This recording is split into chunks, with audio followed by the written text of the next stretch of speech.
नमस्कार दोस्तों।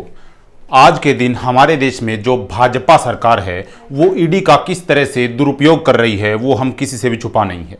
जिस तरह से पीछे दिनों में देखा जाए तो ईडी ने जो पश्चिम बंगाल में ममता बनर्जी के ऊपर बार बार जो कार्रवाई की है, या अभिषेक बनर्जी जो उनके भतीजे हैं और ममता सरकार में जो मंत्री भी हैं उनके ऊपर किस तरह से एक पक्षी कार्रवाई की जा रही है वो आप देख सकते हैं। जिस प्रकार इंडिया गठबंधन की जो मीटिंग थी, कोऑर्डिनेशन मीटिंग, उसमें भी एक दिन दो दिन पहले ईडी ने उनको समन भेज दिया गया था और उस समन में उनको सीधे सीधे पेश होने को कहा गया था। इसके चलते उनको ईडी के सामने पेश भी होना पड़ा था। लेकिन इसमें देखने वाली बात यह थी कि ईडी ने पूरा दिन उनको अपने सामने रखकर सवाल जवाब किए और शाम को छोड़ दिया गया और वे इंडिया गठबंधन की मीटिंग में शामिल नहीं हो सके, जबकि इंडिया गठबंधन के नेताओं जो शीर्ष नेता हैं उनमें अभिषेक बनर्जी शामिल थे। इसके बाद ये किसी भी कांग्रेस नेता का जिक्र किया जाए, चाहे वे भूपेश बघेल हों या फिर झारखंड सरकार के जो मुख्यमंत्री हैं हेमंत सोरेन हों, उनके ऊपर भी 5-6 अलग अलग केस में नोटिस डाल दिए गए ईडी के द्वारा कि उनको पेश होना ही होगा। उसके बाद हेमंत सोरेन ने किस तरीके से सुप्रीम कोर्ट का सहारा लेना चाहा और सुप्रीम कोर्ट ने उनको ये कह दिया कि यदि आपको किसी भी तरह की समस्या है तो सबसे पहले आपको हाई कोर्ट जाना होगा। यदि हाई कोर्ट में आपकी समस्या का समाधान नहीं होता है तो फिर उसके बाद आप सुप्रीम कोर्ट आइएगा। हेमंत सोरेन ने भी ईडी के सामने पेश होने से इनकार कर दिया और उसके बाद उन्होंने हाई कोर्ट का सहारा लिया है और ईडी को आग दिखाते हुए कहा है कि आप किसी भी विषय पर कितनी भी जो है जांच कर लीजिए, हम जांचों से नहीं डरते हैं, लेकिन एक तरफा कार्रवाई आप मत कीजिए। उसके बाद छत्तीसगढ़ के जो मुख्यमंत्री हैं भूपेश बघेल, उनके ऊपर भी बार बार कई अन्य केस डाल दिए गए और उनको भी बार बार समन डाले गए और उन्होंने भी इसी तरह का जवाब देते हुए सरकार को कह दिया, ईडी को कह दिया कि जो सरकार सरकारी एजेंसियों का दुरुपयोग कर रही है उसको जनता की हित में लिए लगाए, ना कि किसी भी जो नेता काम कर रहे हैं या किसी भी राज्य के मुख्यमंत्री काम कर रहे हैं उनको इसका प्रयोग रोकने के लिए करे। दिल्ली के जो मुख्यमंत्री है अरविंद केजरीवाल जी, उनके ऊपर भी लगातार 1-2 बार समन डाल दिए गए इस चीज को लेकर के वे जल्द से जल्द ईडी के सामने पेश हों। और जो इसमें जो मुद्दा बना है वो एक तो जो दिल्ली मुख्यमंत्री आवास है उसके नवीनीकरण को लेकर बना है।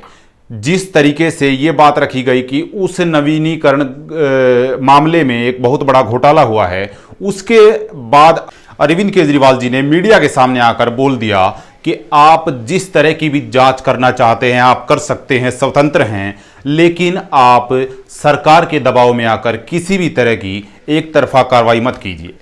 इसके बाद हमारे देश में बार बार ये देखने को मिलता है कि यदि कोई नेता भाजपा सरकार के विपक्ष में होता है तो लगातार उसके ऊपर ईडी नामक तोता छोड़ दिया जाता है, जिस डर से कई जो नेता होते हैं वो अपना दल बदल लेते हैं और सरकार के डर से वे भारतीय जनता पार्टी में शामिल हो जाते हैं। ये जो ताजा उदाहरण है हमारे सामने वो देखने को मिला महाराष्ट्र में अजित पवार जी के रूप में। किस तरह से उन्होंने पार्टी बदल ली और न केवल पार्टी बदली, जो उनकी एनसीपी पार्टी है जो शरद पवार के द्वारा खून पसीने से सींची गई पार्टी है, उसको तोड़कर किस तरह अपने विधायकों को बीजेपी सरकार में शामिल करवाया गया और 2 मंत्री पद लेकर के शांत बैठ दिए गए। इस पर शरद पवार ने साफ साफ कहा था कि जो ईडी से डर गया मानो वो राजनीति में मर गया। लेकिन कई नेता ऐसे भी हैं जो इन बाधाओं में रुके नहीं और लोभों के आगे झुके नहीं। उनमें नेताओं का नाम मैं आपके सामने ले चुका हूं, चाहे वो हेमंत सोरेन हो, चाहे अरविंद केजरीवाल हो या भूपेश बघेल हों या अन्य कई नेता हैं। लेकिन कई नेता इन बाधाओं के आगे रुक भी गए और लोभों के आगे झुक भी गए। उन नेताओं का नाम जो मुख्यमंत्री रह चुके हैं महाराष्ट्र सरकार के, नारायण राणे के रूप में है। किस तरह से वे कांग्रेस पार्टी के कद्दावर नेता हुआ करते थे, लेकिन एक समय के बाद उन्होंने ईडी के डर से भाजपा का दामन थाम लिया और उसके बाद लगातार भाजपा के लिए काम करते रहे और आज भी भाजपा के एक बड़े नेता के रूप में वे हैं। इसके बाद एक और बड़े नेता हैं, आप सभी जानते होंगे कि छगन भुजबल। महाराष्ट्र की राजनीति में अपना एक बहुत बड़ा स्थान रखने वाले छगन भुजबल भी इन्हीं नेताओं में से हैं जो ईडी के डर से डर गए और भाजपा जनता पार्टी का दामन थाम लिया। लेकिन आप सब जो देख पा रहे हैं हमारे देश में जिस प्रकार से ईडी का दुरुपयोग हो रहा है, जिस प्रकार से नेताओं को अपने पाले में लाने के लिए ईडी का जो प्रयोग किया जा रहा है सरकार के द्वारा, वो कितना उचित है। ये सवाल पूरे देश की जनता से है कि क्या ईडी को स्वतंत्रता जो मिलनी चाहिए वो मिल रही है, या पिछले 10 या 9 सालों से जिस तरीके से ईडी काम कर रही है, क्या ईडी पहले भी उसी तरह से काम करती थी। इसका जवाब नहीं के रूप में ही आएगा। जिस प्रकार कुछ दिनों पहले या कुछ सालों पहले ईडी जो स्वतंत्र रूप से जो भी आपराधिक गतिविधियां होती थी या जब्ती घोटाले के जो बड़े बड़े केस होते थे उनमें स्वतंत्र रूप से कार्य करती थी, चाहे वो सत्ताधारी पार्टी के नेता हों या विपक्षी नेता हों, उन पर कार्रवाई की जाती थी। लेकिन अब देखने को मिलता है कोई भी जो नेता उठता हुआ दिखाई देता है या जो भाजपा सरकार के विपक्ष में खड़ा होता दिखाई देता है या भाजपा सरकार के लिए खतरा दिखाई देता है, उसके ऊपर तुरंत ईडी नामक तोता छोड़ दिया जाता है। और जो वो ईडी करता है वो आप सभी के सामने है। उन नेताओं को उनकी मुख्य मीटिंग में, सभाओं में जाने से रोक दिया जाता है और जो जनता को संबोधित वे कर रहे हैं उनसे रोक दिया जाता है। इसका उदाहरण हमारे पास अभिषेक बनर्जी जी हैं।